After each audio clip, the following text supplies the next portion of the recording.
네, 미국 연방준비제도가 세 차례 연속 기준금리를 0.75%포인트 인상했습니다. 미국의 강도 높은 긴축에 달러 강세 현상도 이어지면서 원화 가치가 더 떨어질 것이란 우려도 나오는데요. 이번 금리 인상이 우리 경제에 미칠 영향은 어떨지 성한경 서울시립대학교 경제학부 교수와 함께 자세히 짚어보는 시간 마련했습니다. 안녕하십니까? 요새 이제 경제 얘기를 하면 기록 경신이다. 계속해서 이런 말이 많이 나오는 것 같습니다. 이번에도 0.75%포인트 세 번 연속 단행했거든요. 배경 먼저 좀 분석해 주시죠.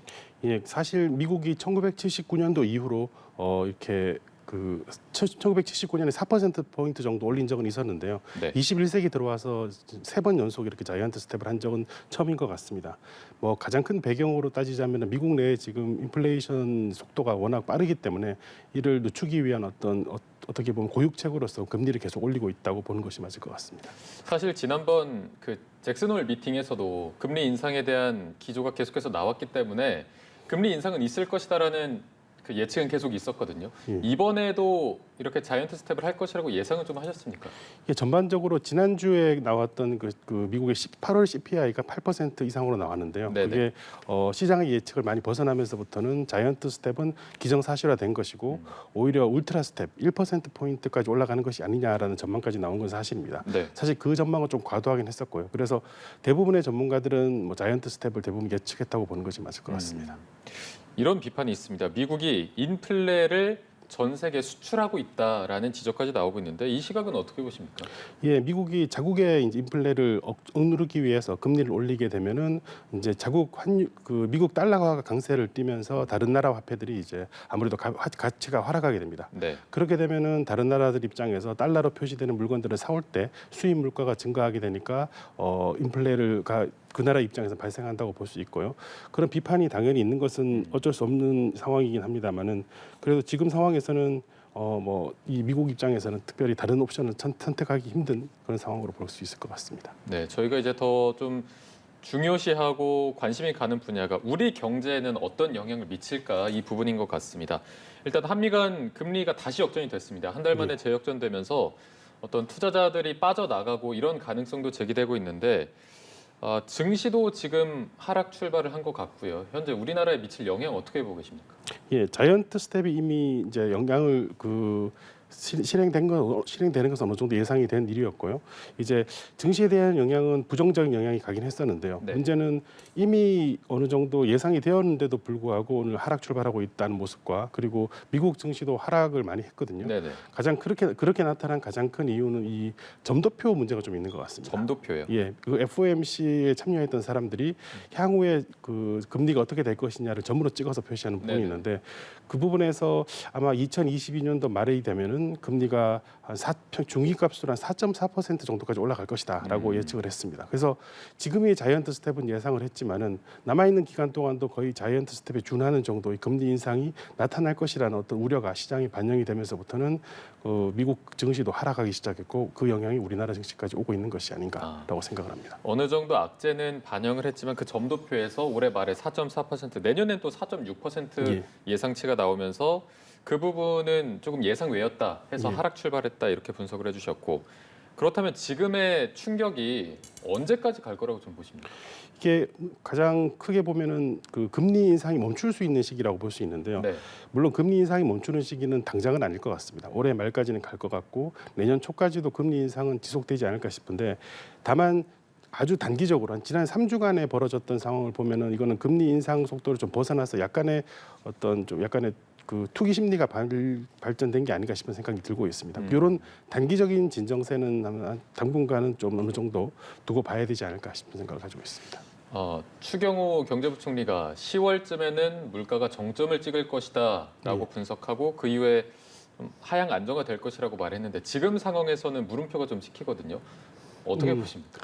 물가 자체가 10월 달까지 정점을 찍고 안정화된다는 전제는 그 유가가 안정화된다는 가정하에서 가능한 네네. 일이라고 생각합니다. 그래서 유가가 안정화되고 그리고 식량 가격이 어느 정도 문제가 없다 그러면은 말씀하셨던 것처럼 어느 정도 안정세를 찾겠지만 그렇지 않고 그런 유가의 변동이 생긴다든지 아니면은 미국의 금리 인상에 의해서 어떤 다른 변화가 생긴다 그러면은 아마 물가 상승률이 그거보다 높아질 가능성도 조금 있다고 생각합니다. 알겠습니다. 지금 우리나라 무역 수지가 적자인 상황에서 그나마 수출에서는 좀 버티고 있었는데 수출도 감소세로 돌아설 것이다 이런 예측도 많았거든요. 지금처럼 이렇게 기준금리가 계속 올라가고 킹달러 현상이 계속되면 앞으로 우리나라 수출 전망을 어떻게 저희가 봐야 되겠습니까? 이게 수출 전망은 사실 조금 이게 양자가 다 있는 것 같습니다. 기본적으로는 미국이 금리를 인상하면은 미국 경제 자체가 아무래도 경기 위축이 발생하기 때문에 미국으로의 수출이 줄어들게 되고 또 금리 인상 기조가 전 세계적으로 퍼지게 되면은 글로벌리 경기 침체가 발생할 수 있는 것은 맞는 것 같습니다. 하지만은 금리 인상으로 인해서 원화 가치가 만일에 하락하고 있는 상황이고 원화 가치 하락이 수출로 잘 반영이 된다 그러면은 우리의 수출은 늘어날 수 있는 부분도 많이 있습니다. 근데 사실 지난 몇 달간 보게 되면은 수출이 좀 많이 늘어났어야 되는데 생각보다 수출이 거의 안 늘어났거든요. 수입은 많이 늘어난 거에 비해서. 그래서 무역 수지가 지금 굉장히 악화되고 있는 상황인데 그 원인을 보면은 사실은 미국보다는 수출이 늘어나지 않은 것은 중국의 요인이 큰 것 같습니다. 예, 중국이 지금 아직도 제로 코로나 정책을 쓰고 있고 해서 중국에서의 그런 수요가 아직까지 크지 않으니까 우리가 중국으로 수출하는 데서 굉장히 수출을 별로 늘리지 못하고 있고 반면에 수입은 느리게 되는 이 현상이 지금 무역 수지를 악화시키고 있는 상황이 아닌가 싶은 생각이 있고요. 그래서 금리 인상이 반드시 수출에 부정적으로 작동하는 것은 아닙니다만은 아무래도 경기 침체를 가속화시키는 측면은 분명히 있는 것 같습니다. 저희가 앞서 이제 한미 금리 간의 역전차 얘기를 드렸는데 지난번에 금리가 역전됐을 때도 뭐 투자자가 다 빠져나가고 그런 상황은 발생하지 않을 것이다. 여러 가지 요인을 봐야 되기 때문에 단순히 금리가 역전됐다고 해서 투자자들이 다 빠져나가진 않는다. 이런 분석이 있었습니다. 근데 만약에 한미 금리 차가 1%포인트 이상 나게 되면 그때 상황은 어떻게 예측하십니까? 예, 말씀하신 것처럼 금리 차가 크다고 해서 무조건 이제 투자자들이 빠져나가지는 않습니다. 근데 한 가지 거기서 중요한 조건 중에 하나가 뭐냐면은 우리나라가 경상수지 흑자를 계속 유지할 수 있느냐가 굉장히 중요한 조건이 되겠습니다. 조금 우려되는 사항은 지금 지난 8월에 이제 8월 이제 경상수지가 적자로 예상이 되거든요. 근데 8월에 우리나라가 경상수지 적자를 얻은 적은 거의 없었던 것 같습니다. 위기 상황을 제외하고는 그렇기 때문에 경상수지 적자가 생긴다는 부분은 우리나라 외환 보유고가 감소하고 있다는 얘기고 거기서 또 그 금리 역전까지 생긴다 그러면은 아무래도 자본 이탈에 대한 심리가 발동할 가능성도 있다고는 봅니다. 그리고 말씀하신 것처럼 1% 정도까지 뭐 사람들이 심리적으로 어느 정도는 용인을 하지만은 뭐 그걸 넘어서는 상황이 발생한다면 문제가 될 수 있다고 생각하는데 지금 그 연준에서 예상하는 그 점도표 상에서 보면은 금리를 연준은 아마 올해 말까지 4.25에서 4.5%까지는 끌어올릴 것으로 지금 전망이 되고 있습니다. 그러면은 우리가 어떤 조치를 그 얘기는 미국이 앞으로 남아 있는 두 번의 그 금리 인상 기회에서 최소한 한 번은 자이언트 스텝, 또 한 번은 빅 스텝을 하게 될 가능성이 크고요. 그럼 우리나라와의 금리 차이가 2% 이상 벌어질 수도 있습니다. 그러니까 그것을 막기 위해서는 우리도 좀 금리 인상을 해야 되고 그래서 최소한 남아 있는 기간 동안 1.25 내지 1.5% 포인트 정도의 금리 인상이 있어야지 1% 내외로 우리나라가 금리 격차를 유지할 수 있고 그러면 아무래도 안정성이 더 유지될 수 있지 않을까 생각하고 있습니다. 이창용 한은 총재가 이제 0.25% 포인트씩 인상을 할 것이다. 올해 연말까지. 그렇다면 교수님의 지금 말씀대로면은 0.25% 포인트가 아니라 예. 뭐 빅스텝 이상을 우리 한은이 단행을 해야 될 것 같은데 예. 가능성이 있다고 보십니까? 얼마 전까지는 한은 총재께서도 0.25% 포인트를 많이 말씀하셨는데 제가 듣기로는 오늘만 해도 0.5% 포인트 그 빅스텝의 가능성을 좀 열어두신 것 같고요. 그리고 이 금리 상황, 경제 상황이란 것이 계속 변하기 때문에 한은 총재님이 말씀이 그대로 지켜지는 예상이 그대로 가기는 힘든 상황이 벌어질 수 있다고 봅니다. 그래서 최소한 빅스텝은 이번에는 10월달에 이른 우리나라의 그 금융통화위원회에서는 있어야 되지 않을까 하는 것이 저희 예상이라고 생각합니다. 네. 우리나라도 이제 기준금리 압박이 계속되고 있는 상황이고 파월 의장의 발언을 보면 물가 안정률이 이제 2%대, 물가 상승률이 2%대를 보이기 전까지는 금리 인하는 없을 것이다. 굉장히 좀 강경한 매파적인 발언을 했습니다. 앞으로도 이제 뭐 4회 연속 자이언트 스텝 가능성, 그 이상의 가능성도 나오고 있어서 앞으로 미국의 기준금리 인상 추이는 어떻게 분석하십니까? 예, 뭐 4회 연속 자이언트 스텝은 가능성이 굉장히 높다고 생각합니다. 아까 말씀드린 것처럼 남아 있는 기간 동안 한 번에 자이언트 스텝, 한 번에 빅 스텝을 할 가능성이 크고요. 그렇다 그러면은 아무래도 마지막보다는 다음 번이 아마 자이언트 스텝을 할 가능성이 더 높지 않을까 생각을 하고 있습니다.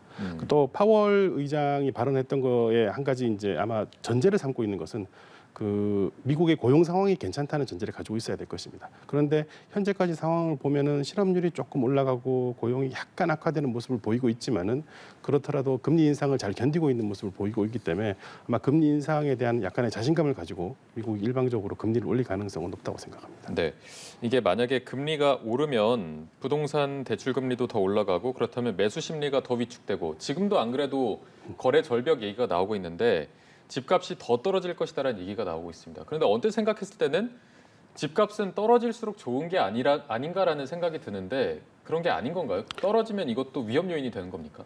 네, 당연히 위험 요인이 될 수가 있고요. 이제 금리 인상에 가장 민감하게 반응하는 것이 부동산이라고 볼 수 있습니다. 네. 그래서 미국에서도 보면은 이게 금리 인상이 발생하니까 부동산 가격이 굉장히 정체되는 모습을 보이고 있고 그 대안으로서 지금 임대료가 증가하는 이런 현상을 보이고 있습니다. 그래서 금리가 인상되면은 말씀하신 것처럼 집값이 떨어지니까 나쁜 거 아니지 않냐 생각할 수 있는데 이 집값이 떨어짐으로써 가계부채가 굉장히 부실화될 수도 있고 그게 금융권 부채의 부실화를 만들어낼 수 있습니다.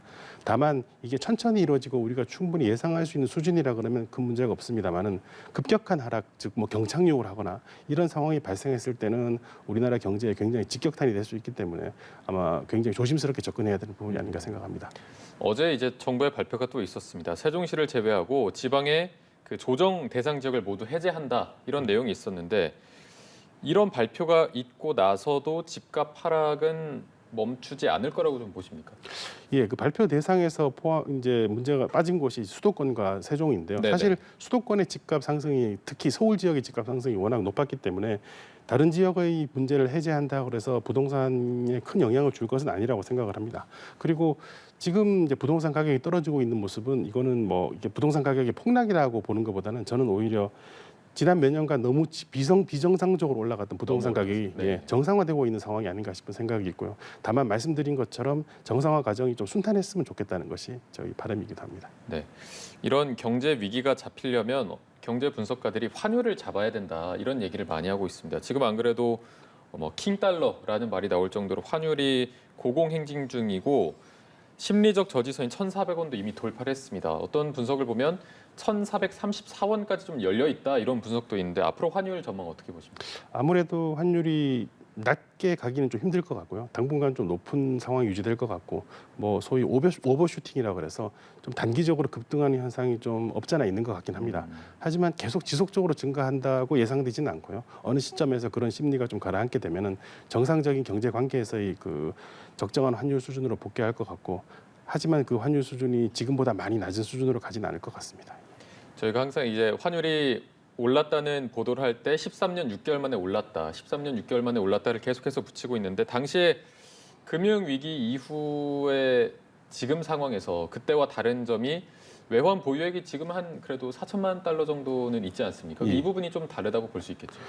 그 2013년 전에도 우리의 외환 보유가 그다지 적지는 않았었던 것 같습니다. 물론 지금 더 좋은 상황이긴 하고 그런 부분이 있는데 걱정은 그 어쨌든 우리가 지금 경상수지 적자를 기록하지 않고 계속 건실한 형태로 경상수지에서의 그 부분을 맞출 수 있느냐 부분이 사실 저는 굉장히 중요한 관건이라고 생각을 하고 있습니다. 네, 이렇게 환율이 높아지면 실제로 이제 해외 나가서 공부를 하는 유학생들이나 교환학생 혹은 해외 나가서 사업을 하시는 분들이 굉장히 힘들 것 같은데 체감상으로는 저희가 잘 와닿지가 않아서 실제 이제 생활하시는 분들이 고환율이 미치는 영향은 어떻게 봐야 되겠습니까? 이게 만일에 미국에 계신 분들 같으면은 고환율의 영향 더하기 미국 자체의 물가 상승률이 높았기 때문에 아마 지금 우리가 쉽게 생각하는 것보다 훨씬 더 충격이 크다고 생각을 합니다. 그래서 아마 현지에 계신 분들도 한국에서부터 자금을 조달해서 받는 분들 같으면은 사실 버티기가 쉽지 않은 상황이긴 합니다만은 근데 그리고 고환율이 어느 정도 지속될 가능성이 높긴 하지만 제가 말씀드린 것처럼 지금 상황은 약간 오버슈팅 되는 상황이기 때문에 네네. 약간 안정화되는 단계로 가면은 거기에 맞춰서 어느 정도 적응은 가능하지 않을까 생각을 합니다. 지금은 살짝 오버슈팅 과도한 부분이 있고 예. 조금 지나면 안정화될 것이다. 예, 다만 그 안정화 수준이 아주 낮거나 그러지는 않을 거고 지금보다 조금 낮은 수준에서 안정화될 것으로 알겠습니다. 생각하고 있습니다. 지금 이렇게 뭐 고물가, 고금리, 고환율이 이어지는 상황에서 소비자들 사이에서 무지출 챌린지라는 게 있습니다. 뭐 이름만 들어도 아시겠지만 지출을 하지 않고 좀 뭐 이것저것 버티는 그런 챌린지인데 지금 같은 시대에 일반 분들은 뭐 그냥 모든 국민들은 어떤 식으로 재테크를 해야 되는지 이런 돈 관리 같은 거 어떻게 하는 게 좋겠습니까? 뭐 굉장히 어려운 부분이긴 한데요. 아무래도 부채를 만드는 노력은 하지 말아야 될 것 같습니다. 지금 부채 상환에 대한 이자율은 계속 올라갈 것이기 때문에 그러니까 좀 소비에서 부채를 만들지 않은 쪽으로 이제 준비를 해야 되고 또 현금성 자산의 비중을 좀 높이는 게 좋은 것 같습니다. 또 이게 우리가 살다 보면은 어딘가 돈을 투자해야 된다는 압박감을 가지게 되는데요. 그러지 말고 현금을 손에 쥐고 있는 것, 즉 투자해서 돈을 잃지 않는 것도 일종의 이익을 보는 것이라고 생각할 수 있거든요. 그러니까 그런 것에 대한 압박감을 좀 가지지 않는 게 중요하다고 생각하고 다만 꼭 말씀드리고 싶은 것은 이런 낭비적인 소비는 하면 안 되지만은 그 기업이나 국가나 아니면 개인의 입장에서 본인의 생산성을 높일 수 있는 형태의 투자는 게을리해서는 안 된다고 생각합니다. 이런 현재의 상황이 계속 가는 것도 아니고 이제 좀 시간이 지나면 금리가 떨어질 것이고 그때 그런 시기에서 본인의 어떤 그 영향을 높일 수 있는 뭐 국가든 그게 기업이든 개인이든 그런 부분에서의 투자는 좀 지속하는 것이 바람직하지 않을까 생각하고 있습니다. 일단은 어렵지만 지금은 현금을 보유하는 것도 하나의 투자 방법이기 때문에 뭐 과도한 대출 이런 것보다는 현금을 보유하라 이런 조언을 해주셨습니다. 그런데 일부에서는 이게 정말 양극화가 일어나고 있는 게 정말 명품 고가의 지갑을 막 여는 소비자가 있는가 하면 지금 저희가 짚어드린 대로 무지출 챌린지를 하는 일반 국민들이 있습니다. 양극화가 더 심해진 건데 이 배경을 좀 분석해보고 싶거든요. 아무래도 이제 이제 부채를 많이 쥐고 있는 사람들 입장에서는 소비를 급격히 줄일 수밖에 없고요. 그러니까 이게 금리가 낮을 경우 같으면 부채가 많은 분들도 여전히 소비할 수 있는 여력이 생기지만은 지금은 차입해서 소비를 할 수 없는 상황이 되니까 아마 제가 생각하기에는 본인들이 가지고 있는 부채의 규모에 따라서 소비를 아마 줄이고 늘리고 하기 때문에 겉으로 보기에서는 양극화의 모습으로 나타나는 것이 아닌가 생각을 하고 있습니다. 네, 알겠습니다. 저희가 오늘 말씀은 여기까지 듣도록 하겠습니다. 성한경 서울시립대 경제학부 교수와 함께 경제 상황 자세히 짚어봤습니다. 오늘 고맙습니다.